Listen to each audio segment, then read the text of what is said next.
Now, as an update to the little, the Motor Vehicle Dealer Tribunal and Simone Kelly versus Universal Imports, well, it's got Andrew Peck. In the report that Steve Cook, when he was interviewing Simone there on the phone call, it was like 2,000 Ks he'd mentioned, or actually on the article. She'd actually done over 6,000 Ks, had it for 6 months, and by her own admission failed to get a pre-purchase inspection. It's only after a couple of weeks during winter time when she was finding it was hard to start. And as the motor vehicle dealer assessor said, it might have done with a new battery. So usually your batteries go, in the cold they usually fuck out. So yeah, with a vehicle that's had almost 200,000 Ks, this one's done almost 300,000 Ks, and I put in a new battery in it 50,000 to go. You need it. No, it's not a speed camera. So yeah, it was interesting to see. Normally, once both parties have presented their case, you're not allowed to keep adding new evidence, such as the GA, the Glen Innes or GI mechanics that she had look at the second time round that found between $8,000 and $11,000 worth of damage. Well, I mean, that should say something about that quote to begin with. You've got a flexible space of about $3,000 to play with. A proper quote, especially if you know what everything is and you've got all of them listed, you should be able to find exact parts and prices and have set things, and that's it. Otherwise it's an estimate only. The own assessor drove it, found the door wasn't hard to open. Yes, Andrew Peck may have said there was good tyres or near new tyres or whatever on them. If you drive a car around and you just get your wheel alignment out, you'll chew through that tyre pretty quickly, especially if you've done 6,000 kilometres on them. You will chew the tyre up.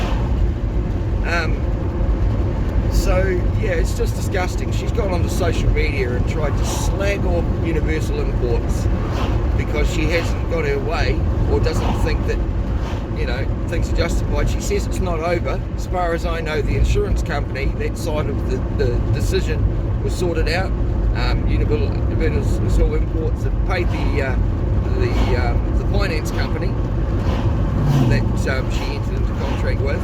But as far as the other money's concerned, I'm not sure if that's been paid. And why the fuck should he? A $2,000 trade-in might only be a $500 piece of shit scrapyard fucking car. Otherwise, she's just sold her piece of shit Toyota for $2,000. Good deal. This piece of shit isn't even worth that now. And I paid $12,000 when I bought this car 12 years ago. It's still doing me well because I look after it. But after all that time, I expect wear and tear. To put a new battery in, I've had to change a few sway arms, a radiator, an oxygen sensor. These things happen. But if you're going to buy a car, it's not on the car dealer's head for all the magical things you find after purchasing it. You go and buy a brand new car off the car lot, drive it, and then try bringing it back half an hour later and see if you get the same money you paid. It's ridiculous. And so going against the conflicting reports from different mechanics, he should have stuck by what the assessor said, which he didn't.